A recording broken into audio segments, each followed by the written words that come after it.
Hi guys, welcome back to our channel reveal GK ना। ये आपका लेक्चर नंबर 3 होने वाला है हमारी सीडीएस पीवाईक्यू सीरीज का। अगर आपने पिछले दोनों पार्ट्स नहीं देख रखे हैं तो प्लेलिस्ट का लिंक डिस्क्रिप्शन में, वहां जाके आप जरूर देख लेना। अब जैसा मैंने आपको पहले भी बता रखा है कि हम सबसे पहले यहाँ पे साइंस के पीवाईक्यू सॉल्व कर रहे हैं, और साइंस में भी हम सबसे पहले फिजिक्स के सब्जेक्ट के यहाँ पे पीवाईक्यूज लगा रहे हैं। पिछले 6 साल में जितने भी आपको यहाँ पे क्वेश्चन पूछे हैं फिजिक्स में, उन सबको हम लोग यहाँ पे सॉल्व कर रहे हैं।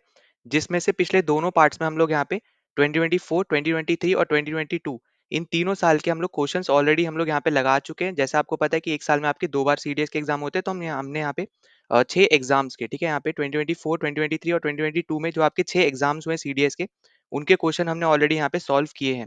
तो इस पर्टिकुलर पार्ट में हम लोग यहाँ पे सीडीएस 2021 में जो आपके यहाँ पे 2 एग्जाम्स हुए हैं सीडीएस के, उनको हम लोग यहाँ पे करने वाले हैं। उनके क्वेश्चंस को हम लोग यहाँ पे लगाने वाले हैं, जितने भी आपसे फिजिक्स के क्वेश्चन उस पर्टिकुलर ईयर में पूछे हैं उनको, ठीक है।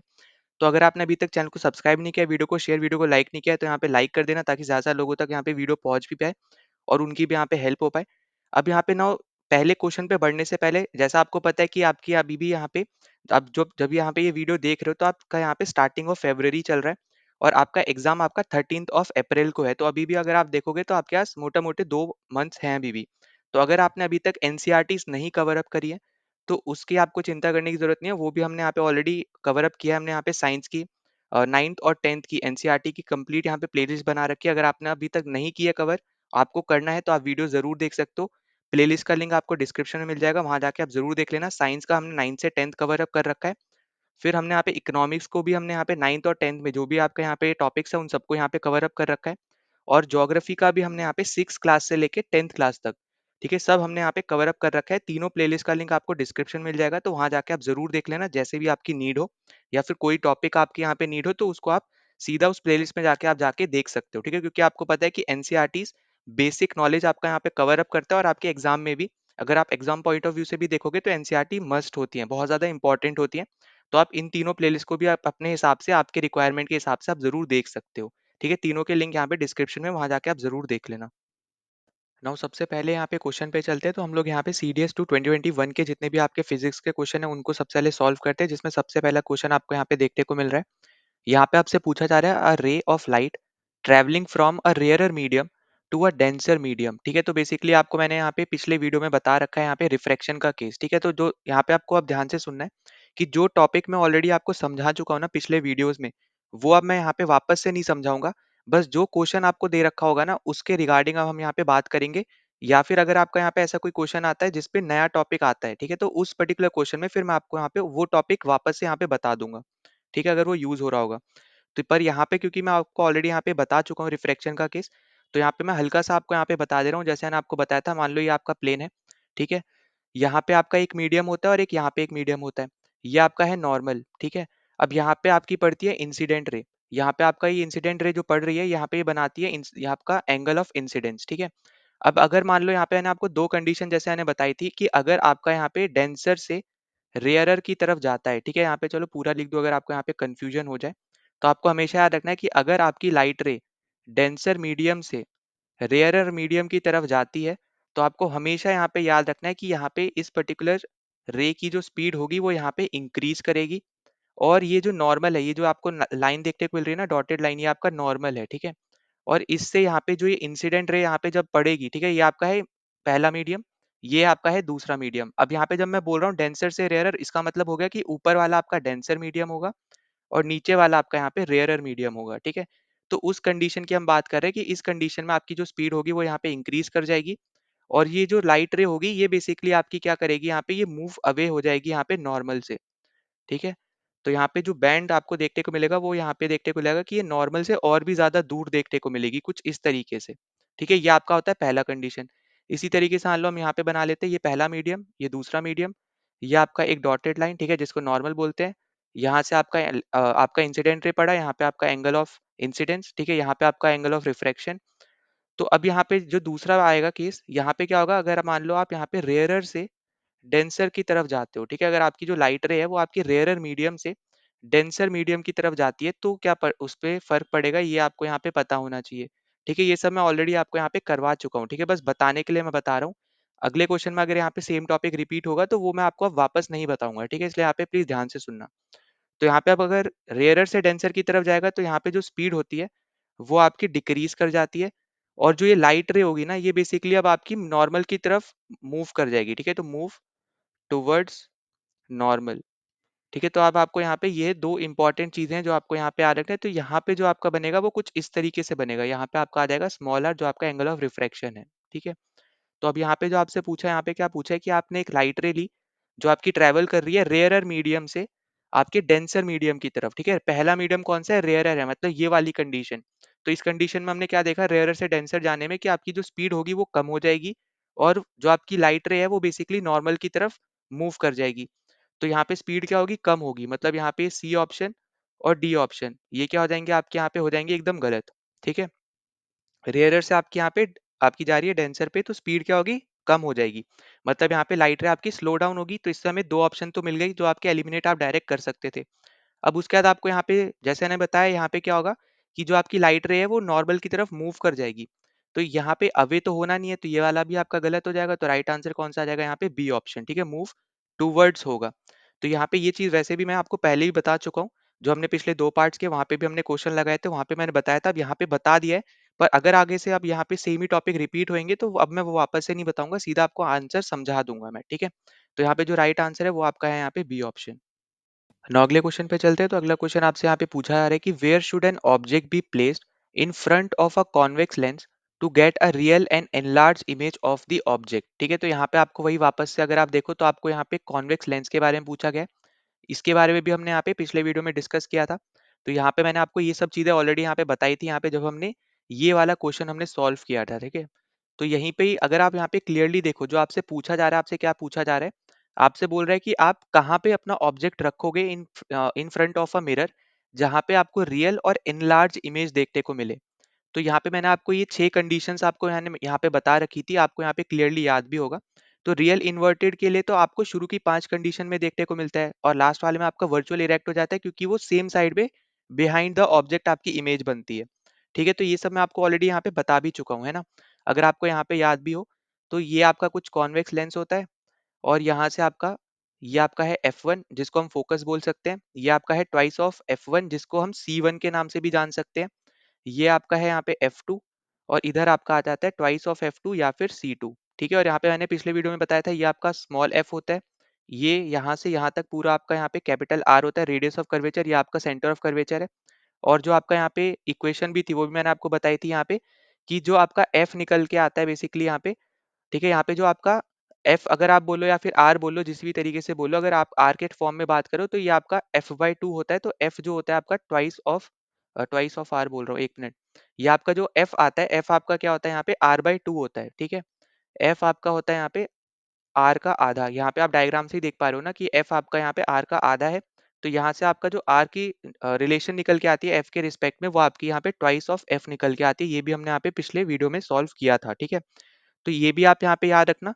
साथ में मैंने जैसे यहाँ पे मैंने जो चीज बता रखी है, अब आपको यहाँ पे रियल एंड इन्वर्टेड पूछ रखा है, ऊपर के 5 कंडीशन बनेंगे। अब एनलार्ज आपसे पूछा है, आपको क्लियरली देखने को मिलेगा कि जब आप यहाँ पे ट्वाइस ऑफ F1 या फिर जिसको हम C1 बोल रहे हैं, ठीक है, या तो आप वहां पे रखो, या फिर आप बोल सकते हो यहाँ पे, एक तो यहाँ पे रखोगे, या फिर आप बोल सकते हो यहाँ पे इसके और F1 के बीच में। ठीक है, ट्वाइस ऑफ F1 और F1 के बीच में जब आप रखते हो, तो आपको जो इमेज देखने को मिलती है वो कैसी देखने को मिल रही है? एनलार्ज देखने को मिलती है। इसका मतलब क्या हो गया? अगर आप यहाँ पे क्लियरली देखो, अगर आप ऑप्शंस देखते हो, ठीक है, पहला आपको बोल रहा है कि जब आप ट्वाइस द फोकल लेंथ पे रखो। ट्वाइस द फोकल लेंथ मतलब क्या हो गया?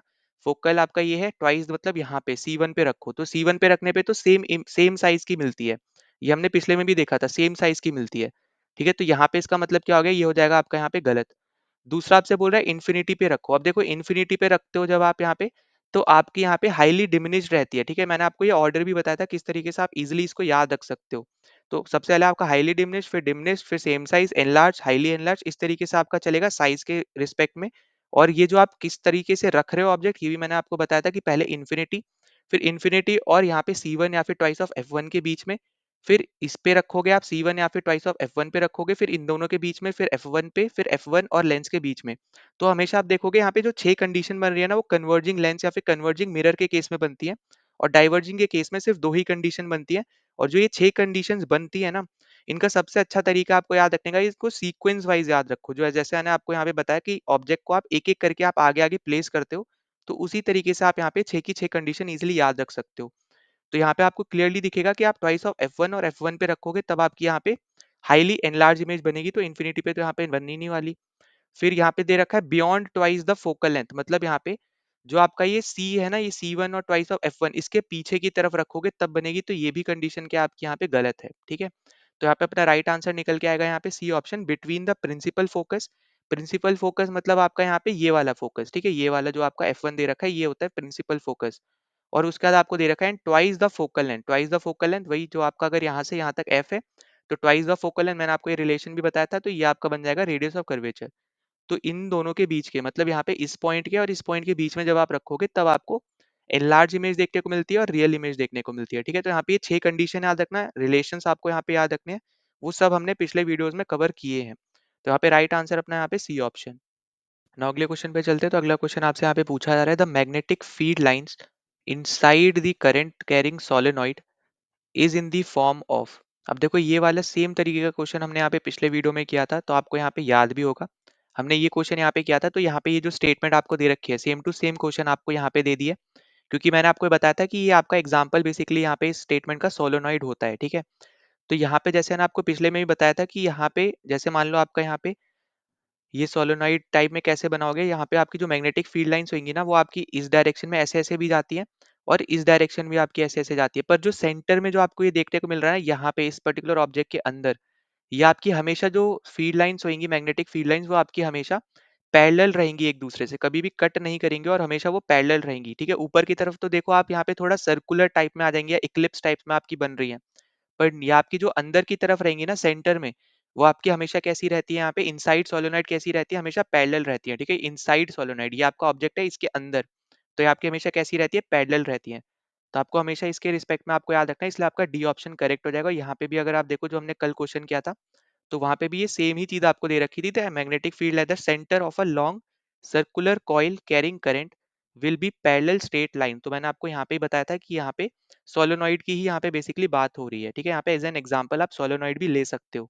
तो आप अगर आप ध्यान से देखो तो आपके जो क्वेश्चंस आ रहे हैं ना, वो आपके PYQ से भी कहीं ना कहीं वो लिंक होके आ रहे हैं, ठीक है। जैसे आपका ये वाला तो बाद में आया है ना, ये पेपर जो अभी हम अभी सॉल्व कर रहे हैं ये आपका पहले हुआ है, 2021 पहले हुआ है। तो यहाँ पे आपको क्लियरली दिख रहा है कि आपका थोड़ा बहुत आपके मैच यहाँ पे हो रहे हैं, स्टेटमेंट्स भी भले आप बोल लो आपके यहाँ पे मैच हो रहे हैं, ठीक है। तो आपके यहाँ पे PYQs बहुत ज्यादा इंपॉर्टेंट हो जाते हैं। तो यहाँ पे जो अपना राइट आंसर है वो अपना है यहाँ पे डी ऑप्शन। नाउ अगला क्वेश्चन आपको यहाँ पे दे रखा है, an electric circuit is consisting of a cell, an ammeter and a nichrome wire of length L, if the length of the wire is reduce to half, ठीक है, L/2 हो जा रही है, देन द एमीटर रीडिंग। तो basically आपको यहाँ पे एक सर्किट दे रखा है जिसके अंदर आपका एक सेल है, एमीटर है और निक्रोम वायर यहाँ पे यूज हो रही है L लेंथ की। फिर आपको एक कंडीशन दी कि अगर आप उस L लेंथ की वायर की जो लेंथ है उसको हाफ कर दे रहे हो, ठीक है, लेंथ आपकी हाफ हो जा रही है, तो एमीटर पे रीडिंग कितनी वो शो करेगा, फिर आपसे ये पूछा जा रहा है। अब देखो ये यहाँ पे भी आपकी जो कंडीशन है ना, हमने यहाँ पे पहले भी सॉल्व कर रखा है ऐसे टाइप के क्वेश्चन। यहाँ पे आपके दो जो कॉन्सेप्ट है वो आपके लगेंगे। पहला तो आपको फॉर्मूला पता होगा यहाँ पे जो रेजिस्टेंस का होता है, रो L/A, ठीक है, हमने यहाँ पे ये चीज देखी थी। तो यहाँ से आपको अगर आप फॉर्मूले से भी देखो ना तो आपको क्लियरली देखने को मिलेगा कि जब आप आपका जो रेजिस्टेंस है वो बढ़ेगा तो आपकी एल की भी वैल्यू जो होगी यहाँ पे बढ़ेगी, क्योंकि ये डायरेक्टली प्रोपोर्शनल है एक दूसरे के। वहीं पे अगर आप देखोगे जब आप आर को बढ़ाओगे तो आपका जो ए है, ठीक है, एरिया जो है वो आपका यहाँ पे क्या हो जाएगा, वो आपका डिक्रीज करेगा, क्योंकि जो आर है वो आपका इनवर्सली प्रोपोर्शनल है ए के, ठीक है। आप इतना तो फाइंड आउट कर ही सकते हो डायरेक्टली यहाँ से अगर आप देखो। यही सेम तरीके से जो आपका यहाँ पे आर अगर आप देखोगे तो आपका डायरेक्टली प्रोपोर्शनल होता है आपका रेजिस्टिविटी से, ठीक है, रो से। तो यहाँ से इस पर्टिकुलर फॉर्मूले से हमें ये चीज पता चल रही है कि अगर आपका जो लेंथ है अगर आपका आधा हो जा रहा है, इसका मतलब क्या है यहाँ पे कि जो आपका रेजिस्टेंस भी होगा ना उस सर्किट का वो भी आधा हो जाएगा, क्योंकि हमें यहाँ पे इस पर्टिकुलर आप बोल सकते हो यहाँ पे कॉन्सेप्ट से या फिर इस पर्टिकुलर यहाँ पे चीज से पता चल रहा है कि आपका अगर आप लेंथ जितना ज्यादा बढ़ाते हो उतना ज्यादा रेजिस्टेंस बढ़ता है, जितना कम करोगे उतना कम आपका रेजिस्टेंस होता है, ठीक है, इस फॉर्मूले में जब आप यहाँ पे देखोगे। तो इसका मतलब क्या हुआ कि अगर आपकी यहाँ पे लेंथ हाफ हो रही है तो आपका जो रेजिस्टेंस है वो भी आपका क्या हो जाएगा, यहाँ पे हाफ हो जाएगा, क्योंकि एल डायरेक्टली प्रोपोर्शनल होता है आर के, ठीक है। यहाँ पे अभी हमने यहाँ पे देखा। अब इसके अलावा ये हो गया आपका पहला कॉन्सेप्ट जो आपका यहाँ पे पता चल रहा है कि आपका रेजिस्टेंस हो जाएगा यहाँ पे आधा। अब आप यहाँ पे लगाओगे Ohm's law, V is equals to I R. अब अगर आप यहाँ पे आई और आर के रिस्पेक्ट में अगर आप फॉर्मूला बनाओ तो आपका बन जाएगा यहाँ पे R is equals to V upon I. अब इसका मतलब क्या हो गया वी अपॉन आई का। अब देखो एमीटर आपको जैसे पता है, मैंने बहुत बार पहले ही बता रखा है, हमने क्वेश्चंस भी सॉल्व करे हैं कि एमीटर आपका करंट को रीड करने के में हेल्प करता है ना। जैसे वोल्ट मीटर आपका वोल्ट बताने में हेल्प करता है, वोल्टेज के लिए हेल्प करता है। इसी तरीके से एमीटर क्या है, यहाँ पे एम्पियर से आपका बना है वो नाम जो है। एम्पियर आपकी करंट की ऐसा यूनिट होती है। तो वो आपका बेसिकली करंट को मेजर करने के लिए यूज होता है। तो जो आपको एमीटर की रीडिंग भी पूछ रहा है ना, वो बेसिकली आपको करंट की रीडिंग बतानी है, ठीक है, करंट कितना है वो बताना है। तो इसलिए हम लोग यहाँ पे आर और आई के बीच में रिलेशन देख रहे हैं। तो यहाँ पे v इज इक्वल टू आपका आई आर हो गया, आर आपका हो गया v अपॉन आई। तो इस समय क्या पता चला कि जो आपका आर होता है वो आपका इनवर्सली प्रोपोर्शनल है आई के, ठीक है, करंट के। रेजिस्टेंस आपका इनवर्सली प्रोपोर्शनल होता है करंट के। इसका मतलब क्या हुआ कि अगर आपका जो रेजिस्टेंस है वो आधा हो रहा है तो आई आपका उस टाइम पे डबल हो जाएगा। अगर मान लो आपका आर जो है वो थर्ड टाइम हो रहा है, मतलब यहाँ पे 3 गुना कम हो रहा है, ठीक है, तो यहाँ पे जो करंट होगा वो आपका 3 गुना हो जाएगा, मल्टीपल हो जाएगा ये। अगर मान लो यहाँ पे एग्जांपल के तौर पे अगर हम लेते हैं कि अब अगर आपका मान लेते हैं हम आर जो है वो डबल हो जा रहा है, तो उस केस में जो आपका आई होगा ना वो आधा हो जाएगा। तो ये आप ऐसे समझो कि ये इनवर्सली प्रोपोर्शनल है, जितना ज्यादा आपका रेजिस्टेंस कम होगा उतना ही ज्यादा आपका आई बढ़ेगा, ठीक है, जितना ज्यादा आपका रेजिस्टेंस ज्यादा होगा उतना कम आपका आई बढ़ेगा। तो ये इनवर्सली प्रोपोर्शनल है। इससे हमें यहाँ पे क्या पता चल रहा है कि अब जब यहाँ पे आपका लेंथ आधा हो गया तो यहाँ पे पहली कंडीशन हमें दिखी कि लेंथ आधे होने से आपका रेजिस्टेंस भी क्या हो जाएगा, आधा हो जाएगा। अब अगर रेजिस्टेंस आधा हो गया तो हमारा करंट क्या आएगी, यहाँ पे जो हमारी वैल्यू निकल के आएगी वो आपकी डबल हो जाएगी, ठीक है। यहाँ पे यही चीज आपको बस कॉन्सेप्ट पता होना चाहिए था। तो जो हमारे यहाँ पे राइट आंसर होगा, देखो अगर आप ऑप्शन देखोगे डिक्रीज टू वन हाफ तो ये आपका गलत है। गेट्स डबल आपका एकदम करेक्ट हो जाएगा, यहाँ पे बी ऑप्शन एकदम करेक्ट है। रिमेन्स अनचेंज नहीं होगा।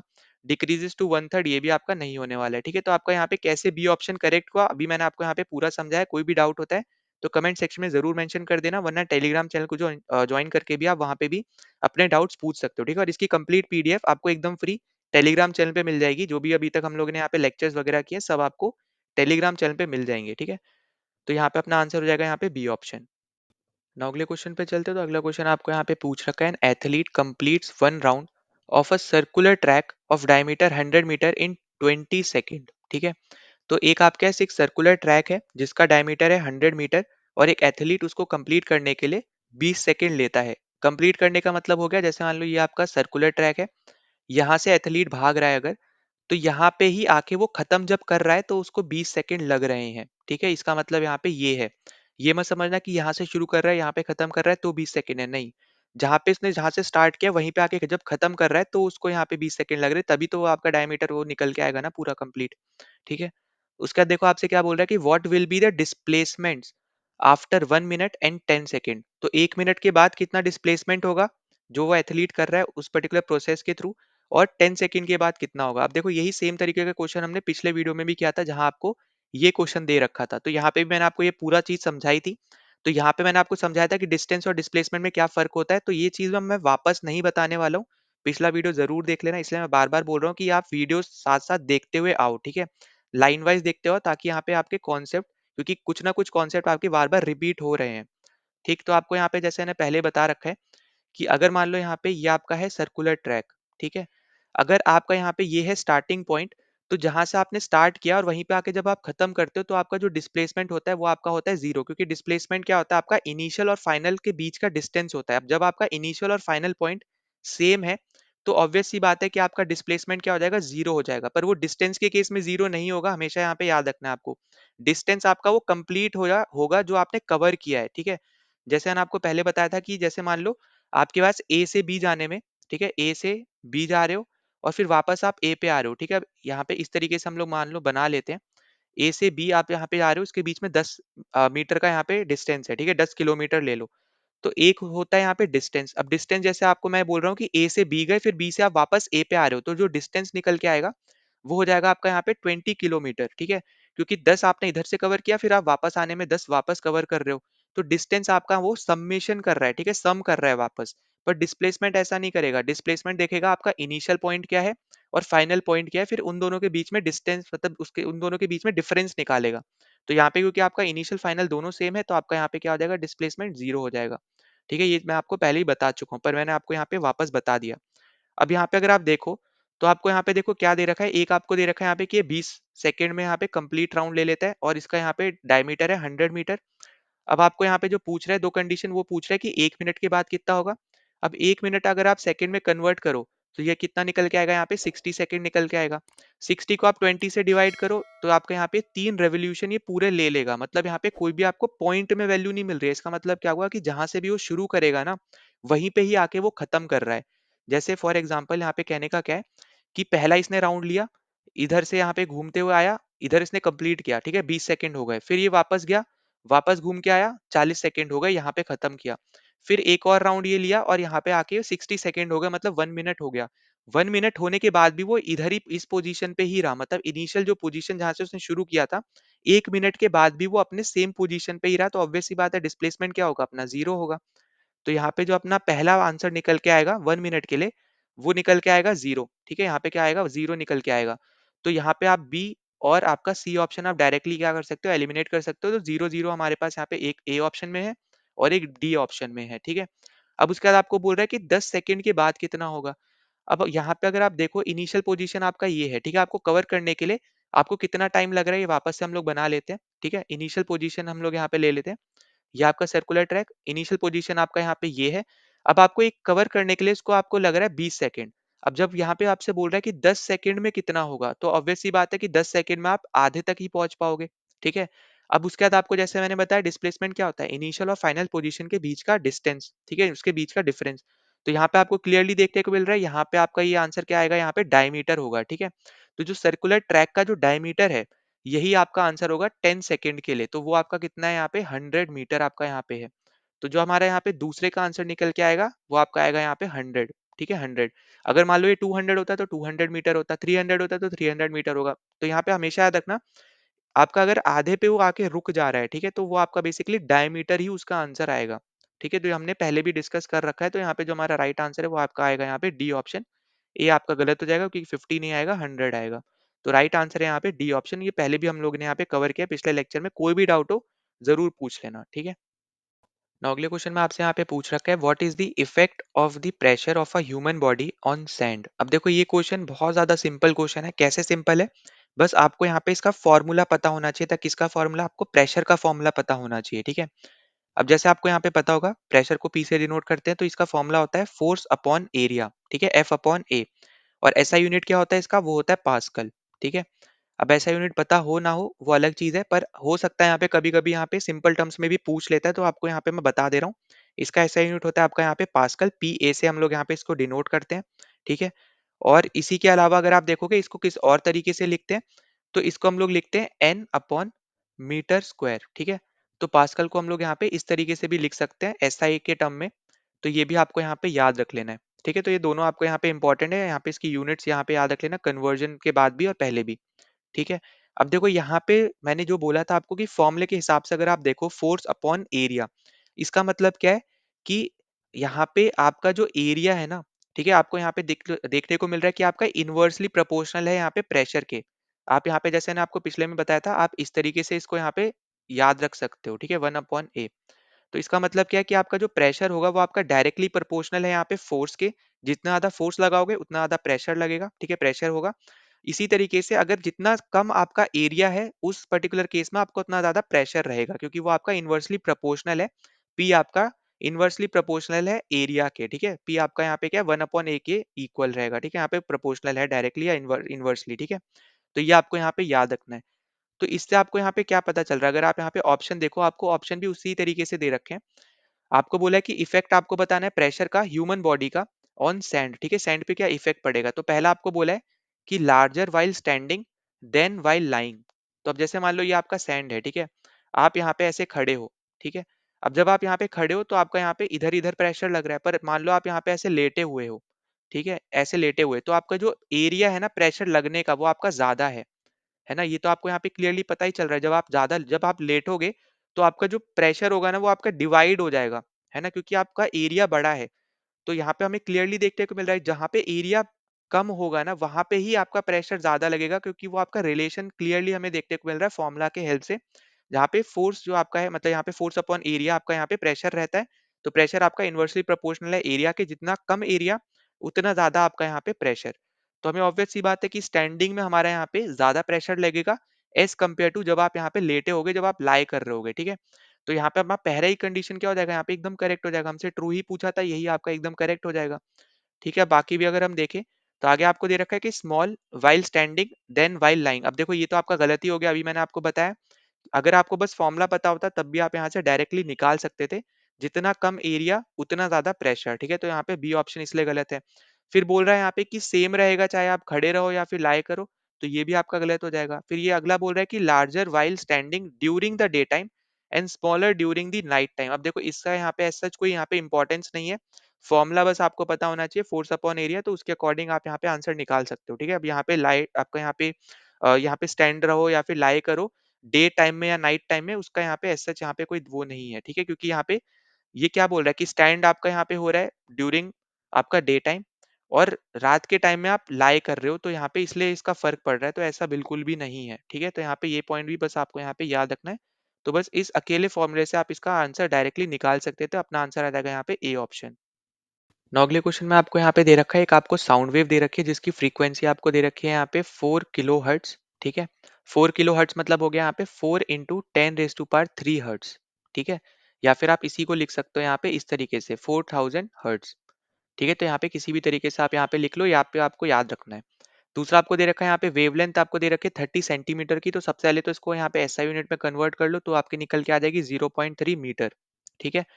फिर आपको दे रखा है यहाँ पे कि how long will it take to travel 2.4 kilometre. अब देखो यहाँ पे आपको अगर याद हो तो हमने एक फॉर्मूला डिस्कस किया था, जहां पे आपको मैंने बताया था कि अगर आपको कभी भी स्पीड ऑफ वेव के बारे में निकालना पड़े, ठीक है, स्पीड ऑफ वेव, तो आपका क्या होता है एन इंटू लैम्डा, ठीक है। एन आप यहाँ पे फ्रीक्वेंसी भी बोल सकते हो, या फिर आप स्मॉल एफ से भी इसको डिनोट कर सकते हो, ठीक है। एन से भी कहीं कहीं करते हैं, कहीं कहीं आपके स्मॉल एफ से भी करते हैं। तो फ्रीक्वेंसी आपको यहाँ पे जो दे रखी है, आप यहाँ पे देखो 4 किलो हर्ट्स आपको दे रखी है फ्रीक्वेंसी, तो आप इसको 4 × 10⁻³ हर्ट्स लिख लो। और लैम्डा आपको यहाँ पे जो दे रखा था वो 30 सेंटीमीटर दे रखा था, तो आपको पहले कन्वर्ट करना है, ठीक है। हमेशा याद रखना, आपको कभी भी सॉल्व करने से पहले ना आपको वैल्यूज देखनी है, उसकी यूनिट्स देखनी है, और यूनिट को पहले एसआई यूनिट में कन्वर्ट करना है, ठीक है। तभी आपका करेक्ट आंसर निकल के आएगा, वरना आप बहुत ज्यादा कंफ्यूज रहोगे। तो यहाँ पे आपका जो आंसर आएगा, यहाँ पे 0.3 से आप मल्टीप्लाई करो, आपके पास आ जाएगा 1.2 × 10⁻³, ठीक है। ये आपकी निकल के आई है स्पीड। अब मैं यहाँ पे ऐसा यूनिट नहीं लिख रहा हूँ, बस मैं यहाँ पे डायरेक्ट वैल्यू लिख रहा हूँ, तो आप बस उतना देखना, ठीक है। अब ये आपकी निकल के क्या आ गई, ये आपकी निकल के आ गई यहाँ पे स्पीड। अब यहाँ पे आप डायरेक्टली फॉर्मूला यहाँ पे लगाओ, speed is equals to distance upon time का। अब आपको यहाँ पे क्या पूछ रखा है, आपको पूछा है यहाँ पे how long will it take, मतलब टाइम आपसे पूछा जा रहा है कि कितना यहाँ पे इसको लगेगा 2.4 किलोमीटर कवर करने में, मतलब आपको डिस्टेंस दे रखा है। तो आपको यहाँ पे आपने स्पीड यहाँ से निकाल ली, डिस्टेंस आपको दे रखा है 2.4 किलोमीटर, और यहाँ पे आपका जो टी है ये आपको पूछा जा रहा है, तो आप इस टी के कंपैरिजन में इसको यहाँ पे फॉर्मूले को चेंज कर दो, T is equals to distance upon यहाँ पे हो जाएगा स्पीड। डिस्टेंस जो आपको दे रखा है 2.4 किलोमीटर दे रखा है, तो उसको आपको कन्वर्ट किस में करना पड़ेगा, पहले आपको कन्वर्ट करना पड़ेगा उसको मीटर में। तो ये आपका निकल के आ जाएगा 2.4 × 10⁻³, ठीक है। किलोमीटर को मीटर में करोगे तो इंटू 3 हो जाएगा, मतलब 1000 आपका रहेगा, ठीक है।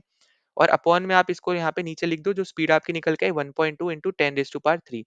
अब अगर आप इसको कैंसिल आउट करोगे तो यहाँ से ये कैंसिल आउट हो जाएगा, और ये आपका निकल के आएगा यहाँ पे 2 सेकेंड, ठीक है। क्योंकि आपका यहाँ पे कैंसिल आउट हो जाएगा, यहाँ पे दो गुना ही तो है ये, तो आपका निकल के क्या आएगा यहाँ पे 2 सेकेंड, आपका यहाँ पे आंसर निकल के आ जाएगा। तो यहाँ पे बेसिकली हमने यहाँ पे दो कॉन्सेप्ट यूज किए, पहला आपका स्पीड ऑफ वेव निकाली, और दूसरा आपका बेसिक जो आपका स्पीड का फॉर्मूला होता है वो हमने यहाँ पे यूज किया। तुम्हारे यहाँ पे आंसर निकल के आया यहाँ पे ए ऑप्शन 2 सेकेंड, ठीक है। अगर कोई भी दिक्कत हो पूछ जरूर लेना। now अगले क्वेश्चन पे चलते हैं। तो अगला क्वेश्चन आपको यहाँ पे दे रखा है, an electric bulb is connected to 110 volt generator, the current is 0.2 ampere, what will be its power of the bulb, ठीक है। तो यहाँ पे बेसिकली आपको यहाँ पे पावर पूछा जा रहा है। तो यहाँ पे हमने जैसे पहले भी डिस्कस कर रखा है, तो यहाँ पे जो आपको पावर पूछ रहा है वो लेंस की पावर नहीं है, ठीक है। जैसे मैंने आपको पहले बता रखा है कि जो लेंस की पावर होती है उसकी यूनिट होती है यहाँ पे डायोप्टर, ठीक है। ये तो आपको यहाँ पे पता भी होगा, ठीक है। कैपिटल डी से भी हम लोग यहाँ पे इसको डिनोट करते हैं, ये आपका होता है power of lens, power of lens. पर यहाँ पे जो पावर आपसे बोला जा रहा है इसकी ऐसा यूनिट होती है यहाँ पे वॉट, ठीक है। और वॉट को ही हम लोग यहाँ पे जूल पर सेकेंड में भी लिखते हैं, ठीक है। तो कहीं कहीं आपको ये जूल पर सेकेंड में भी लिखा हुआ मिल जाएगा या तो ऑप्शन में, या फिर आपको डायरेक्टली वॉट भी दे सकता है, तो कंफ्यूज मत होना, ठीक है। अब अगर हम यहाँ पे बात करते हैं, मैंने आपको फॉर्मुलेज भी बता रखे हैं, अगर नहीं बताया तो यहाँ पे मैं वापस से बता दे रहा हूँ एक बार। तो पावर का यहाँ पे जो फॉर्मुले होते हैं आपको पता होगा, यहाँ पे पावर होता है आपका यहाँ पे वर्क अपॉन टाइम। पावर क्या होता है आपका यहाँ पे होता है वर्क अपॉन टाइम, ठीक है। तो यहाँ से इससे आपका यहाँ पे जो निकल के आएगा फॉर्मूला, तो वर्क आपका यहाँ पे क्या होता है, वर्क आपका होता है यहाँ पे v इंटू आई इंटू टी अपॉन टाइम, ठीक है। तो टाइम से टाइम आपका कट जाएगा, तो पावर जो निकल के आएगी, पहला तो फॉर्मूला आ जाएगा यहाँ पे वी आई, ठीक है। यहाँ पे power is equals to V I, ठीक। तो यहाँ पे सबसे पहले तो आपको यहाँ पे ये याद रखना है। दूसरा जो आपको फॉर्मूला याद रखना है यहाँ पे, वो आपको याद रखना है आई स्क्वायर आर, ठीक है। अगर आई और आर आपको दे रखा होगा, उसके केस में कैसे निकालोगे। तीसरा आपको यहाँ पे याद रखना है कि जब आपको वी दे रखा हो और आर दे रखा हो, तो उस केस में कैसे निकालोगे। तो यहाँ पे ये तीन फॉर्मुलेज आपके बेसिकली बनते हैं, P is equals to V I, फिर आई स्क्वायर आर और वी स्क्वायर अपॉन आर। तो ये तीन आपके बन गए। और यूनिट जैसे मैंने आपको बताया, या तो आप वॉट को आपको देखने को मिल जाएगा, या तो आपको जूल पर सेकंड देखने को मिल जाएगा, और एक इसकी एक और एसआई यूनिट होती है, उसको हम लोग बोलते हैं यहाँ पे डेसिबल मिली वॉट, ठीक है। डेसिबल मिली वॉट, ठीक है। तो इसको डीबीएम से हम लोग यहाँ पे डिनोट करते हैं, यहाँ पे मैं लिख भी दे रहा हूँ, डेसिबल मिली वॉट, ठीक है। तो यहाँ पे ये भी इंपॉर्टेंट है, तो इसको भी अलग से आप यहाँ पे जरूर याद रख सकते हो। बाकी आपको पता ही है यहाँ पे कि 1 किलोवाट जैसे अगर आपको कभी भी दिखे, इसका मतलब क्या हो जाता है, यहाँ पे 10⁻³ वॉट हो जाता है, ठीक है। तो ये तो सबसे ज्यादा इंपॉर्टेंट है, इसको बिल्कुल भी आपको यहाँ पे भूलना नहीं है। और किलोवाट आपका यहाँ पे एक और ऐसा यूनिट होती है, वो आपकी बेसिकली रहती है यहाँ पे ब्रिटिश ट्रेड यूनिट, ठीक है। बीटीयू इसको हम लोग बोलते हैं। ये आपका रहता है ब्रिटिश ट्रेड यूनिट, आपको यहाँ पे इसको बोला जाता है। और इसकी जो ऐसा यूनिट होती है, जिसको हम लोग बोलते हैं यहाँ पे किलोवाट आर, ठीक है। किलोवाट आर जो हम लोग यहाँ पे ज्यादातर यूज भी करते हैं, वो आपका किलोवाट आर में रहती है। तो ये बेसिकली आपका ब्रिटिश ट्रेड यूनिट होती है। तो 1 किलोवाट आर आपका कितना होता है यहाँ पे, 3.6 इंटू 10⁻6 जूल होता है, ठीक है। तो यहाँ पे ये भी नंबर आप हमेशा यहाँ पे याद रखना, ये भी इंपॉर्टेंट रहेगा। तो अगर आप यहाँ पे डायरेक्टली फॉर्मुला पुट कर दो, ठीक है, यहाँ पे मतलब वैल्यूज पुट कर दो फॉर्मुले में, P इज इक्वल्स टू यहाँ पे V और I। वी आपको दे रखा है यहाँ पे 110, आई आपका है यहाँ पे 0.2। इसको आप यहाँ पे सॉल्व करोगे, आपका निकल के आ जाएगा यहाँ पे 22 वॉट, ठीक है। तो डायरेक्टली आपका बस फॉर्मुला बेस्ड क्वेश्चन था, तो सी ऑप्शन अपना यहाँ पे राइट आंसर हो जाएगा 22 वॉट। तो फॉर्मुला यहाँ पे आपको याद रखना है। फिर बाकी आपको यहाँ पे ये चीजें याद रखनी है, ठीक है। वर्क अपॉन टाइम होता है, तो उससे उसके थ्रू हमने यहाँ पे वी आई निकाला, ठीक है। वो आपके लिए यहाँ पे इंपॉर्टेंट रहेगा, क्योंकि इसी के रिलेटेड आपको ना यहाँ पे क्वेश्चन पूछे जाएंगे। इसलिए आपको यहाँ पे मैंने ये चीज बताई थी कि आपको ना ये जो फॉर्मुलेज हैं, ठीक है, ये सबसे ज्यादा इंपॉर्टेंट होते हैं। तो ये तो बिल्कुल भी आपको यहाँ पे भूलने नहीं है, चाहे कुछ भी हो जाए, ठीक है। कोई भी डाउट होता है तो कमेंट सेक्शन में जरूर मेंशन कर देना। नाउ इस क्वेश्चन में आपसे यहाँ पे पूछा जा रहा है कि refraction of light as it enters from one transparent medium to another is due to, ठीक है। तो यहाँ पे बेसिकली रिफ्रैक्शन ऑफ लाइट यहाँ पे क्यों होता है, ये बेसिकली आपसे पूछा जा रहा है। तो जैसे मैंने आपको पहले बता रखा है, रिफ्रैक्शन ऑफ लाइट के केस में आपके पास दो मीडियम होने चाहिए, डेंसर और रेयरर। चाहे आप डेंसर से रेयरर जा रहे हो या रेयरर से डेंसर जा रहे हो, तो आपको हमेशा देखने को मिल रहा है कि जो आपकी स्पीड हो रही है ना, एक टाइम पे आपकी इंक्रीज हो रही है, एक टाइम में डिक्रीज हो रही है। इंक्रीज कब होगी, जब आप डेंसर से रेयरर की तरफ जाओगे, और डिक्रीज कब होगी, जब आप रेयरर से डेंसर की तरफ आओगे। तो इससे आपको एक चीज पता चल रही है कि यहाँ पे स्पीड का बहुत ज्यादा इंपॉर्टेंस है, ठीक है। तभी आपकी जो लाइट रे है ना, वो आपकी तभी वो नॉर्मल की तरफ बैंड करती है, तभी आपकी वो नॉर्मल से अवे बैंड करती है। तो आपको यहाँ पे क्लियरली आपको यहाँ पे देखने को मिल रहा है कि अलग अलग आपके यहाँ पे जो मीडियम्स हैं, ठीक है, उन हर एक मीडियम में ना अलग अलग आपकी स्पीड ऑफ यहाँ पे रहती है, यहाँ पे रे की, ठीक है। तो यहाँ पे जो आपका रिफ्रैक्शन भी आपको देखने को मिलता है लाइट का, वो आपको देखने को मिलता है क्योंकि यहाँ पे जो स्पीड ऑफ लाइट है वो आपकी यहाँ पे चेंज होती है, ठीक है। तो यही पॉइंट आपको यहाँ पे याद रखना है कि जब आप रेयरर से डेंसर आते हो, तो आपकी स्पीड चेंज होती है, ऑब्वियस सी बात है। चाहे आप रेयरर से डेंसर जा रहे हो या डेंसर से रेयरर आ रहे हो, आपकी हमेशा जो स्पीड होगी वो आपकी चेंज होगी, ठीक है, अकॉर्डिंग टू द मीडियम। या तो आपकी वो बढ़ेगी या फिर आपकी कम होगी, जैसे मैंने आपको पिछले ही यहाँ पे क्वेश्चंस में समझा रखा है। तो इसलिए आपका यहाँ पे जो आंसर आएगा वो आपका सी ऑप्शन रहेगा, यहाँ पे change in speed of light. अब यहाँ पे आपको दो प्रॉपर्टी और याद रखनी है, वो आपको क्या याद रखनी है कि जब आप यहाँ पे ना आपको देखने को मिलता है चेंज इन मीडियम, ठीक है, जब आप यहाँ पे एक मीडियम से दूसरे मीडियम में जाते हो, तो आपकी यहाँ पे आपको क्या क्या चेंज देखने को मिलता है। तो आपकी यहाँ पे स्पीड चेंज होती है, ठीक है, सबसे पहली चीज जो आपको यहाँ ने बता भी रखा है। इसके साथ साथ आपको ये भी याद रखना है कि आपकी ना वेवलेंथ भी चेंज होती है, ठीक है। वेवलेंथ भी क्या होती है, आपकी यहाँ पे चेंज होती है। वेवलेंथ को हम लोग डिनोट करते हैं लैम्डा से, ठीक है। तो ये आपके लिए यहाँ पे इंपॉर्टेंट है। पर क्या चेंज नहीं होता है, ये आपसे बहुत बार पूछा भी जा चुका है यहाँ पे। तो ये आपको याद रखना है, ये आपका है यहाँ पे फ्रीक्वेंसी, ठीक है। फ्रीक्वेंसी नेवर चेंज, ठीक है। तो ये इंपॉर्टेंट पॉइंट है कि क्या चेंज होता है, क्या चेंज नहीं होता है, जब आप एक मीडियम से दूसरे मीडियम में जब आप जाते हो, ठीक है। रिफ्रैक्शन की हम प्रॉपर्टी की बात कर रहे हैं, तो स्पीड चेंज हो जाती है, वेवलेंथ चेंज हो जाती है, पर आपकी फ्रीक्वेंसी कभी चेंज नहीं होती है। तो ये आपको याद रखना है, ये आपकी हमेशा क्या रहती है, आपकी कांस्टेंट रहती है। ठीक है, तो ये आपकी यहाँ पे है प्रॉपर्टी, ये दो अलग से आप बस यहाँ पे याद रख लेना, बाकी आपका आंसर है यहाँ पे सी ऑप्शन। नाउ अगला क्वेश्चन आपको यहाँ पे मोशंस की इक्वेशंस के ऊपर यहाँ पे पूछ रखा है। तो यहाँ पे आपको बोला जा रहा है ए बस starting from a bus stand, मतलब यहाँ पे स्टार्ट हो रही है बस स्टैंड से, इसका मतलब क्या होगा कि आपकी जो इनिशियल वेलोसिटी है वो आपकी क्या है, यहाँ पे जीरो है। ठीक है, इतना तो आप यहाँ पे फाइंड आउट कर ही सकते हो, जब वो स्टार्टिंग हो रही है उसकी, तो उसकी जो इनिशियल वेलोसिटी है वो आपकी क्या है, यहाँ पे जीरो है। फिर आगे आपसे बोला है and moving with a uniform acceleration attaining a speed of 20 kilometre per hour. अब इसका मतलब हो गया कि ये है आपका यहाँ पे v, जो आपको दे रखा है यहाँ पे 20 किलोमीटर पर आवर, और जो आपका u है वो है आपका यहाँ पे 0 किलोमीटर पर आवर। ठीक है, क्योंकि वो वहां से स्टार्ट हो रही है, इनिशियल आपका यहाँ पे जीरो है। फिर टाइम आपको दे रखा है यहाँ पे मिनट्स में। ठीक है, तो आपको यहाँ पे जो दे रखा है टाइम आपको दे रखा है यहाँ पे मिनट्स में, तो इसको आपको यहाँ पे आर में कन्वर्ट कर लो। आर में क्यों करोगे, क्योंकि आपको v और u आर में दे रखा है। ठीक है, यहाँ पे हमने चलो u तो हमने आर में लिया है, पर v आपको यहाँ पे क्योंकि आर में दे रखा है, अगर आप इसको सेकंड में लोगे तो इसको आपको मीटर पर सेकंड में कन्वर्ट करना पड़ेगा। और क्योंकि आपके ऑप्शंस अगर आप देखो यहाँ पे किलोमीटर और आर में ही है, तो इससे अच्छा यहाँ पे है कि आप आर में ही कन्वर्ट कर लो 10 मिनट्स को। तो ये आपका निकल के आ जाएगा यहाँ पे 1/6। ठीक है, 1/6 आर आपका यहाँ पे आ जाएगा।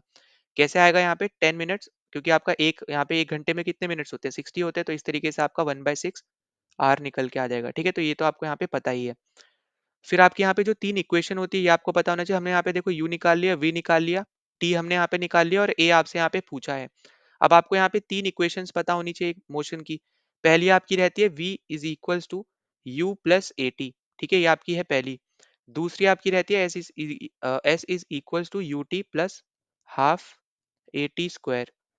तीसरा आपका यहाँ पे रहता है v square is equals to u square plus 2as। ठीक है, ये आपकी तीन इक्वेशन रहती है। अगर आप यहाँ पे देखो कि हमें यहाँ पे क्या क्या दे रखा है, u दे रखा है, v दे रखा है और t दे रखा है। ठीक है, अब अगर आप यहाँ पे देखोगे तो पहली इक्वेशन में एकदम करेक्ट बैठ रहा है, क्योंकि हमारे पास यहाँ पे चार वेरिएबल है जिसमें से तीन की वैल्यू हमें ऑलरेडी पता है। ठीक है, वहीं पे अगर आप बाकी देखोगे तो हमें यहाँ पे जैसे a की वैल्यू नहीं पता, ना ही हमें s की वैल्यू पता है। s आपका डिस्टेंस होता है, हमें पता नहीं है यहाँ पे, क्योंकि उसका यूज ही नहीं हो रहा है, यहाँ बताया भी नहीं गया है। वही सेम चीज आपको यहाँ देखने को मिल रही है। तो हमें यहाँ पे ऐसा इक्वेशन चूज करना है जहां पे हमें सिर्फ एक वेरिएबल की वैल्यू ना पता हो, बाकी सबकी पता हो। ठीक है, या फिर बाकी सब में अगर आप देखो नीचे के जो दो हैं उसमें हमें s और a की वैल्यू नहीं पता है, तो हमें या तो s की वैल्यू किसी तरह फाइंड आउट करनी है, जो हमें आंसर मतलब हमें क्वेश्चन में जो वैल्यूज दे रखी है उसके थ्रू, पर वो हम यहाँ से फाइंड आउट नहीं कर सकते हैं। ठीक है, तो हमें यहाँ पे जो पहली इक्वेशन है वो हमें यहाँ पे ले लिया v is equals to u plus a t. v is equals to u plus 80। अब v हमें दे रखा था यहाँ पे 20, u हमारा था यहाँ पे 0, क्योंकि वो इनिशियल 0 से यहाँ पे स्टार्ट हो रही थी। a हमें यहाँ पे फाइंड आउट करना है, t की वैल्यू हमें यहाँ पे 1/6 r है। ठीक है, हमें यहाँ पे उसके टर्म्स में ही हम यहाँ पे वैल्यू पुट कर रहे हैं।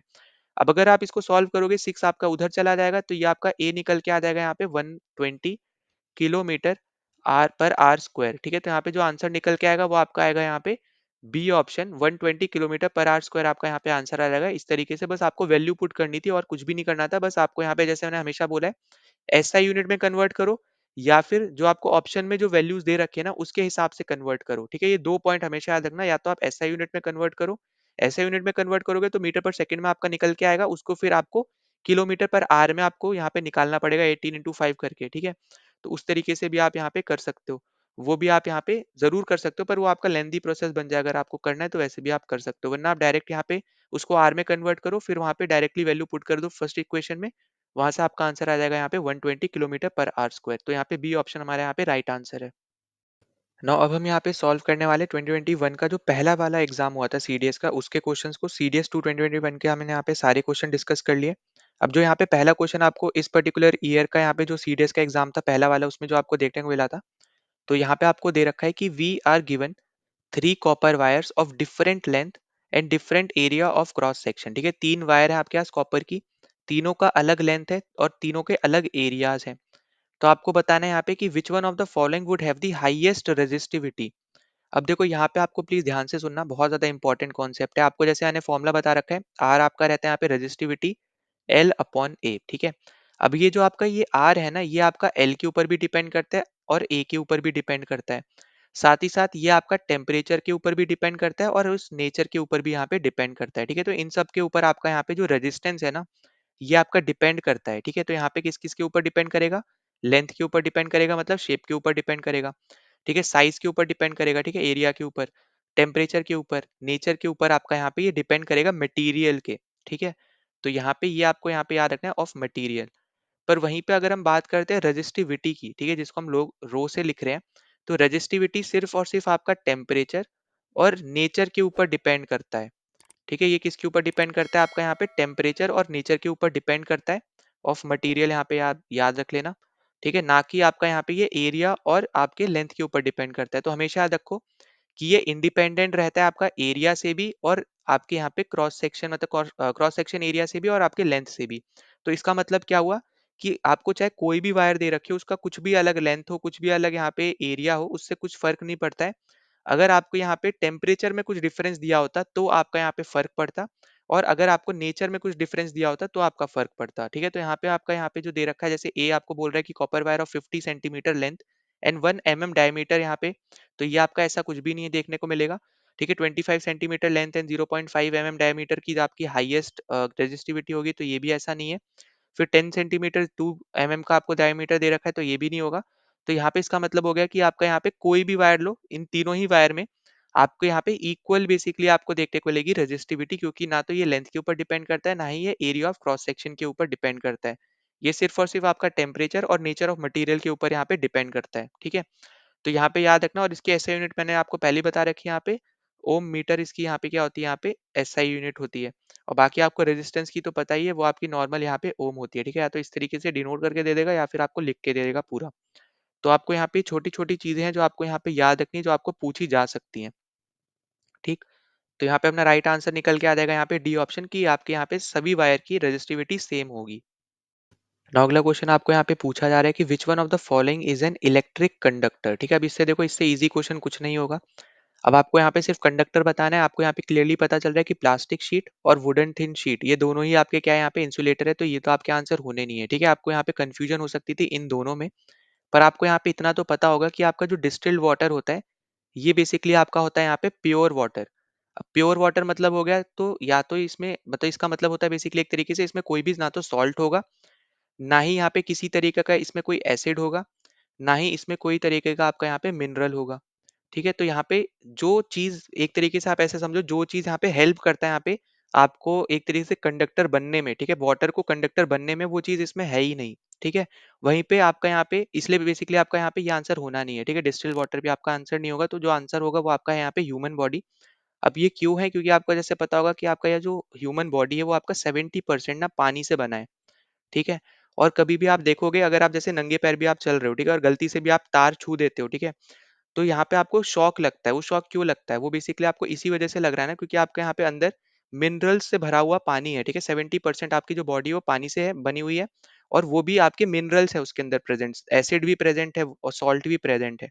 तो यही सब चीजें बेसिकली पानी को एक कंडक्टर बनाती है, और वो सब आपको बॉडी में देखने को मिलता है। वहीं डिस्टिल्ड वाटर में ऐसा नहीं है, ना तो आपको सॉल्ट देखने को मिल रहा है, ना ही आपको एसिड देखने को मिल रहा है, ना ही आपको मिनरल देखने को मिल रहा है, तो इसलिए आपको वो डिस्टिल्ड वाटर तभी हम उसको यहाँ पे बोल रहे हैं, ठीक है। तो आई होप कि आपको ये चीज समझ में आ गई। यहाँ पे सी ऑप्शन हमारे यहाँ पे राइट आंसर हो जाएगा। नौ अगला एक और आपका बहुत ज्यादा इजी क्वेश्चन है, और आपका डायरेक्ट स्टैटिक बेस्ड क्वेश्चन है। तो यहाँ आपसे पूछा जा रहा है कि a non spherical shining spoon can generally be considered as, ठीक है। यहाँ पे ध्यान देना, तो आपको यहाँ पे जो ध्यान देना है वो आपको ध्यान देना है नॉन स्पेरिकल शाइनिंग स्पून पे, ठीक है। नॉन लगा रखा है, स्पेरिकल लगाया होता अगर, सिर्फ अगर मान लो ऐसे लिखा होता कि स्पेरिकल शाइनिंग स्पून, ठीक है, इस तरीके से मान लो आपका यहाँ पे लिखा होता, तो ये जो आपका रहता है ये आपका बनाता है कॉनकेव मिरर, ठीक है, कॉनकेव। और कॉनकेव और कॉन्वेक्स जो होता है वो आपके स्पेरिकल टाइप के मिरर होते हैं, तो आपका यहाँ पे आंसर आ जाता है स्पेरिकल मिरर, ठीक है। पर यहाँ पे आपको नॉन स्पेरिकल दे दिया है, तो उस पर्टिकुलर केस में आपका आंसर आ जाएगा यहाँ पे प्लेन मिरर, ठीक है। हमेशा यहाँ पे याद रखना कि अगर वहां पे वो नॉन नहीं लगा होता, सिर्फ लिखा होता स्पेरिकल शाइनिंग स्पून, तो वो आपका कॉनकेव मिरर रहता। और कॉनकेव मिरर और कॉन्वेक्स मिरर आपके एग्जाम्पल होते हैं स्पेरिकल के, ठीक है। यहाँ पे मैं लिख भी दे रहा हूँ, कॉन्वेक्स और कॉनकेव, ठीक है, दोनों ही आपके यहाँ पे जो मिरर्स होते हैं ये आपके एग्जाम्पल्स होते हैं आपके स्पेरिकल मिरर के, ठीक है। तो यहाँ पे ये बहुत ज्यादा इंपॉर्टेंट पॉइंट है, इसको आप अलग से यहाँ पे नोट डाउन कर सकते हो। बाकी आपका जो प्लेन मिरर होता है ये आपका वर्चुअल और इरेक्ट इमेज बनाता है, ठीक है, वर्चुअल एंड इरेक्ट इमेज बनाता है। दूसरा आपको याद रखना है कि जो साइज होगा ना यहाँ पे इमेज का और आपके यहाँ पे ऑब्जेक्ट का, ठीक है, ऑब्जेक्ट का जितना भी साइज है वही सेम साइज आपका यहाँ पे क्या रहता है, इमेज का भी रहता है, ठीक है। तो यहाँ पे जो साइज रहेगा वो आपका इमेज एंड ऑब्जेक्ट दोनों का क्या रहता है यहाँ पे सेम रहता है, ये आपको यहाँ पे याद रखना है, बहुत ज़्यादा इंपॉर्टेंट है ये, ठीक है?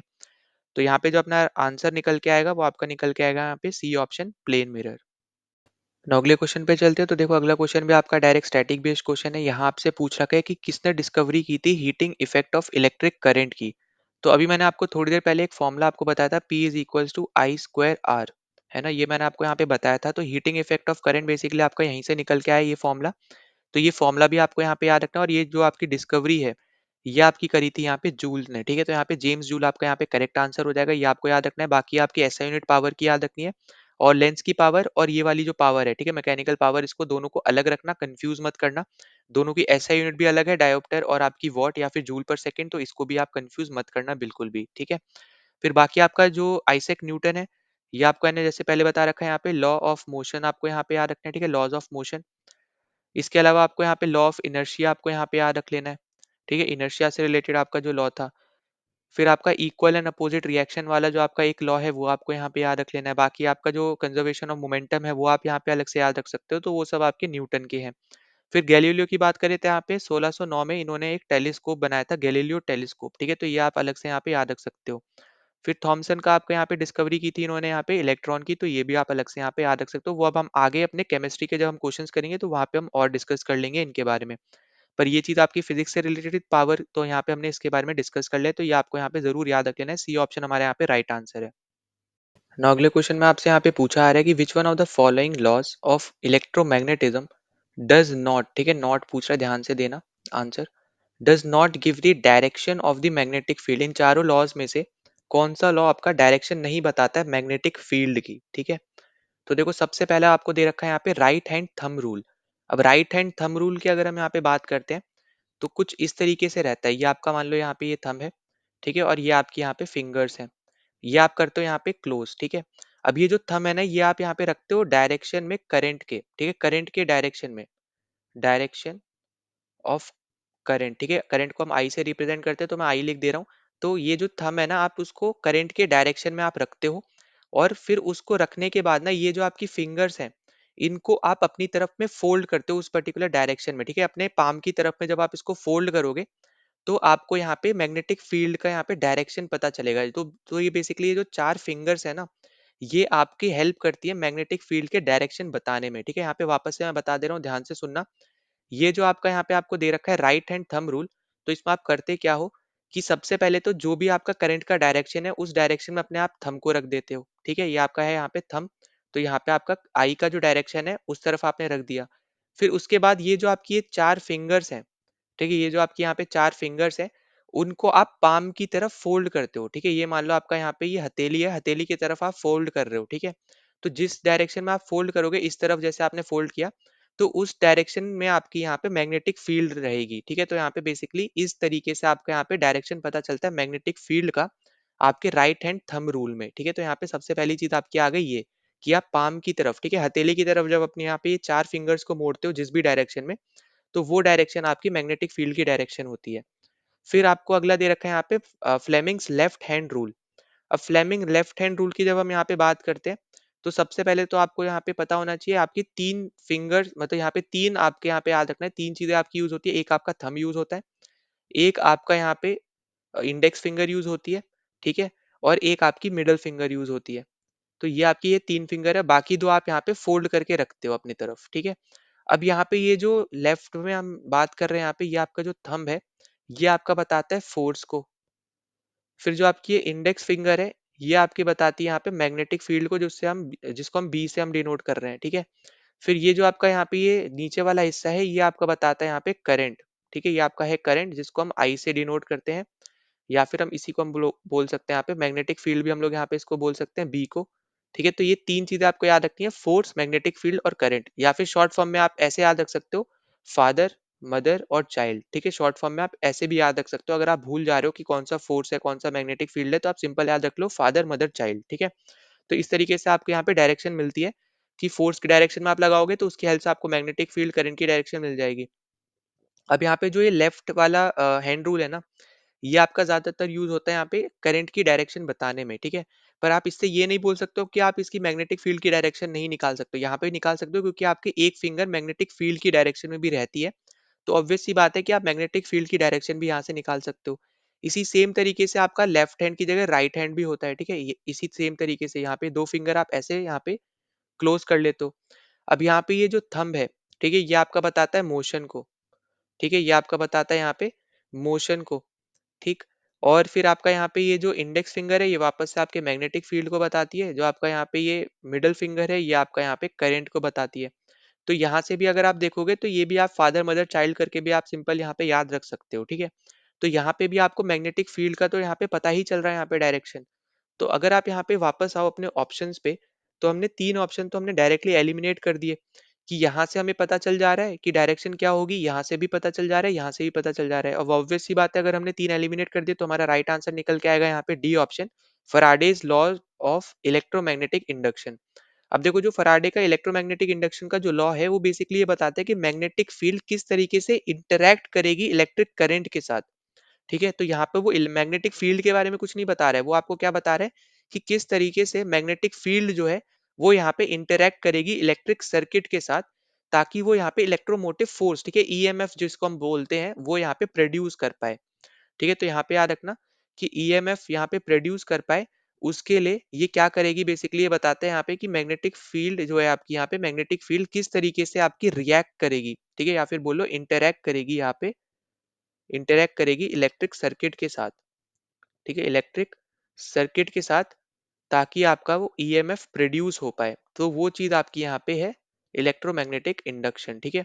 तो इसलिए आपका यहाँ पे इसका कोई भी यहाँ पे यूज़ नहीं है, किसी भी तरीके से आपका यहाँ पे मैग्नेटिक फील्ड की डायरेक्शन नहीं बता रहा है, वो बेसिकली ये बता रहा है बस किस तरीके से वो इंटरैक्ट करके ईएमएफ प्रोड्यूस कर सकता है, मोटिव फोर्स किस तरीके से वो प्रोड्यूस कर सकता है।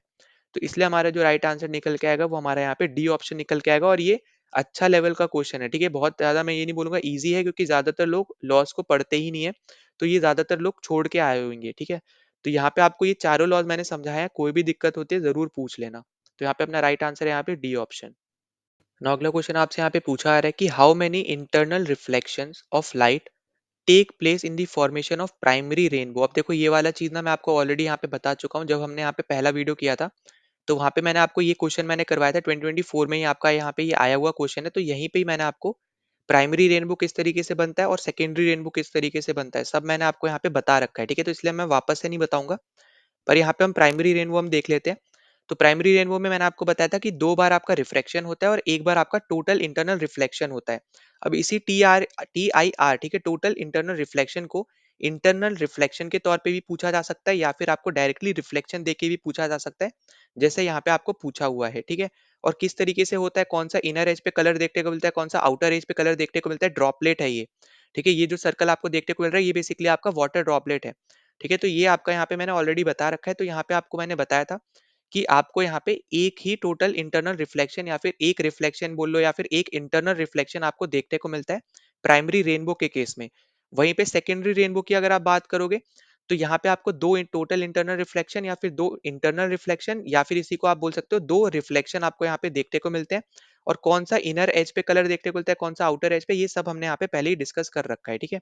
तो इसलिए मैं आपको बार बार बोल रहा हूँ कि आप शुरू से देखते हुए आओगे, तो आपके बहुत सारे कॉन्सेप्ट ऑलरेडी यहाँ पे क्लियर रहेंगे। तो यहाँ पे करेक्ट आंसर हो जाएगा यहाँ पे बी ऑप्शन। नाउ अगले क्वेश्चन पे चलते, तो अगला क्वेश्चन आपको यहाँ पे पूछा जा रहा है, the direction of acceleration in uniform circular motion is along the. तो बेसिकली आपको यहाँ पे डायरेक्शन बतानी है एक्सेलरेशन की क्या होगी यूनिफॉर्म सर्कुलर मोशन में, ठीक है? तो सबसे पहली चीज आपको पता होना चाहिए कि सर्कुलर मोशन क्या होता है और यूनिफॉर्म सर्कुलर मोशन क्या होता है। सर्कुलर मोशन वो होता है जहाँ पे आपका जो ऑब्जेक्ट है वो सर्कुलर पाथ को फॉलो करे, ठीक है? ये आपका क्या कैसा पाथ है, ये आपका एक सर्कुलर पाथ है। तो जो आपका ऑब्जेक्ट जो है वो सर्कुलर पाथ में जब मूव करता है, तो वो आपका बन जाता है यहाँ पे सर्कुलर मोशन, ठीक है? तो वो बन जाता है आपका यहाँ पे सर्कुलर मोशन। फिर यहीं पे अगर मान लो यहाँ पे मैं बोल देता हूँ कि कांस्टेंट स्पीड के साथ अगर वो ऑब्जेक्ट सर्कुलर पाथ में मूव करता है जब, तो उसको हम लोग बोलते हैं यहाँ पे यूनिफॉर्म सर्कुलर मोशन, ठीक है? तो यहाँ पे ये इंपॉर्टेंट पॉइंट है, तो यहाँ पे याद रखना कि जब वो पाथ फॉलो कर रहा है तब तक तो वो है आपका सर्कुलर मोशन, पर अगर कांस्टेंट स्पीड के साथ पाथ में यहाँ पे घूम रहा है, ठीक है, सर्कुलर पाथ में, तो फिर वो आपका बन जाता है यूनिफॉर्म सर्कुलर मोशन। अब यहाँ पे एक चीज आपको यहाँ पे हमेशा याद रखनी है कि जो स्पीड होगी यहाँ पे वो कांस्टेंट है, पर जो इसकी वेलोसिटी होगी ना वो आपके हर इंस्टेंट्स पे क्या होगी, यहाँ पे चेंज होती रहेगी, ठीक है? तो जैसे आपका यहाँ पे इस पर्टिकुलर में आप अगर बात करो, यहाँ पे इस सर्कल में आपका मूव कर रहा है, जैसे मान लो यहाँ पे एक पॉइंट ले ले रहे हैं हम लोग यहाँ पे इनिशियल, यहाँ पे ले लेते हैं, यहाँ पे ले लेते हैं और एक एक चौथा पॉइंट यहाँ पे ले लेते हैं। तो जो यहाँ पे ये इसकी आप देखने को मिलेगा यहाँ पे वेलोसिटी इस डायरेक्शन में, ठीक है, v। फिर ये आपका यहाँ पे इस डायरेक्शन में v, इधर से इस डायरेक्शन में v, और इस तरफ से यहाँ पे इस डायरेक्शन में v, ठीक है। और जो आपका यहाँ पे f लगेगा वो आपका यहाँ पे परपेंडिकुलर लगेगा वेलोसिटी के, ठीक है। जो आपका एक्सेलरेशन लगेगा वो आपका बेसिकली यहाँ पे परपेंडिकुलर लगेगा आपके यहाँ पे वेलोसिटी के इस डायरेक्शन में, ठीक है। जिस भी डायरेक्शन में आपकी वेलोसिटी जा रही होगी उसके परपेंडिकुलर आपका यहाँ पे एक्सेलरेशन देखने को मिलेगा। तो यहाँ से हमें क्या देखने को मिल रहा है कि यहाँ पे आपका जो डायरेक्शन होगा एक्सेलरेशन का वो आपका बेसिकली परपेंडिकुलर होगा वेलोसिटी के, तो डी ऑप्शन अपना यहाँ पे करेक्ट होगा, ठीक है। डायरेक्शन ऑफ वेलोसिटी में आपका नहीं रहेगा एक्सेलरेशन, जैसे मैंने आपको बताया यहाँ पे परपेंडिकुलर डायरेक्शन में आपको देखने को मिलेगा। और दूसरी चीज जो आपको यहाँ पे याद रखनी है कि जो एंगुलर सर्कुलेशन आपका एक्सेलरेशन रहता है, ठीक है, आपका ए आर जिसको हम लोग बोलते हैं, वो आपका वी स्क्वायर बाय आर रहता है, या फिर इसी को आप यहाँ पे लिख सकते हो ओमेगा स्क्वायर आर से, जहाँ पे आपने आर ऊपर भी मल्टीप्लाई किया नीचे मल्टीप्लाई किया, इसलिए आपका ओमेगा स्क्वायर हो गया और आर आपका यहाँ पे ऊपर रह गया, ठीक है, जो आपका एक ऊपर मल्टीप्लाई जो आपने किया। तो इस तरीके से भी हम लोग यहाँ पे एक्सेलरेशन को लिखते हैं, तो ये फॉर्मूला भी आप यहाँ पे अलग से स्टार मार्क कर लेना, आपसे पूछा जा सकता है, ठीक है। तो ये भी आपका यहाँ पे एक इंपॉर्टेंट पॉइंट रहेगा। बाकी आपको याद रखना है कि यहाँ पे कोई भी टेंजेंशियल एक्सेलरेशन देखने को नहीं मिलता है, तो इसलिए आपका यहाँ पे जो बी पॉइंट दे रखा है ना, tangent to the circle at the point of observation, यहाँ पे ये वाला आपका यहाँ पे आंसर नहीं रहेगा, ठीक है। टेंजेंट तो आपका वो जो आपका बन रहा है वो बेसिकली वेलोसिटी बता रहा है, जो हमने यहाँ पे टेंजेंट बताया, ये जो आपका टेंजेंट है ना, ये तो आपका, तो ये आपका क्या है यहाँ पे वेलोसिटी बता रहा है, ठीक है, आपका एक्सेलरेशन नहीं बता रहा है। फिर बाकी एक्सेलरेशन ऑफ द मोशन की तरफ भी आपका यहाँ पे ये डायरेक्शन नहीं बताता है एक्सेलरेशन की, तो ये आपकी डायरेक्शन कहाँ बताता है, जो आपकी वेलोसिटी की डायरेक्शन है उसके परपेंडिकुलर जो डायरेक्शन जा रही होगी वो आपकी रहती है एक्सेलरेशन की डायरेक्शन, ठीक है। तो आई होप कि आपको समझ में आ गया हो, कोई भी डाउट होता है तो आप जरूर पूछ लेना। नाउ अगला क्वेश्चन में आपसे यहाँ पे पूछा जा रहा है the weight of an object is due to, ठीक है, वेट किस तरीके से हम लोग यहाँ पे निकालते हैं, किसकी वजह से आप यहाँ पे बता पाते हो कि आपका इतना वेट है। तो आपको यहाँ पे इसका फॉर्मूला बस डायरेक्टली बस आपको पता होना चाहिए कि W is equal to M into G, ठीक है, क्योंकि आपको यहाँ पे पता है ये आपका न्यूटन इसकी ऐसे यूनिट होती है, और ये आपका स्मॉल जी के ऊपर डिपेंड करता है। जैसे ना आपको पिछले वीडियोस में बता रखा है कि मास और वेट में क्या डिफरेंस है। मास आपका हर जगह, ठीक है, चाहे आप कोई प्लेनेट पे चले जाओ, आपका मास हमेशा सेम रहता है, पर वेट आपका कभी भी सेम नहीं रहेगा, क्योंकि वो आपका स्मॉल जी की वैल्यू के ऊपर डिपेंड करता है। और स्मॉल जी की जो वैल्यू है वो आपकी अलग अलग प्लेनेट पे अलग अलग रहेगी, ठीक है। जैसे आपकी सन पे अगर आप जाओगे तो 27 टाइम्स हो जाता है जो अर्थ की जो यहाँ पे स्मॉल जी की वैल्यू है उसका। अगर आप मून पे जाओगे तो जो अर्थ की वैल्यू है उसका 1/6 गुना हो जाता है, ठीक है। तो यहाँ पे ये सब हमने पहले भी बहुत बार डिस्कस किया है, तो आपको यहाँ पे क्लियरली पता है कि आपकी ये जो वेट है ये आपका जी के ऊपर डिपेंड कर रहा है, ठीक है। और जो आपकी जी है ये क्या, एक्सेलरेशन ड्यू टू ग्रेविटी है, तो ये आपके जो बेसिकली यहाँ पे जो लग रहा है यहाँ पे फोर्स वो आपका ग्राउंड की तरफ लग रहा है, ठीक है, तभी तो आप यहाँ पे वेट बता पा रहे हो। और हमने यहाँ पे एक और जैसे फोर्स हमने पढ़ा था ग्रेविटेशनल फोर्स, वो आपका क्या था, gravitational constant m1 m2 upon R square. तो ये भी आपको यहाँ पे याद रखना है, इसके थ्रू भी आपको यहाँ पे बहुत सारे क्वेश्चन इससे इस पर्टिकुलर चैप्टर से पूछे गए हैं ग्रेविटेशन वाले से। अब यहाँ पे जैसे आपको मैंने बता रखा है वेट आपका जी के ऊपर डिपेंड कर रहा है, एक्सेलरेशन ड्यू टू ग्रेविटी है वो आपका यहाँ पे डाउनवर्ड्स आपका ज्यादा यहाँ पे यूज हो रहेगा, ठीक है। यहाँ पे जो आपका ग्रेविटेशन लगता है ग्राउंड की तरफ लगता है, तो आपका जो फोर्स है बेसिकली वो आपको देखने को मिलेगा यहाँ पे सी ऑप्शन हमारा करेक्ट हो जाएगा कि the weight of an object is due to the force that is exerts on the ground, ठीक है, ग्राउंड की तरफ जो आपका फोर्स लग रहा है उसके थ्रू हम लोग यहाँ पे वेट को बता पाते हैं। तो ये अपना यहाँ पे राइट आंसर हो जाएगा, सी ऑप्शन अपना यहाँ पे करेक्ट आंसर है।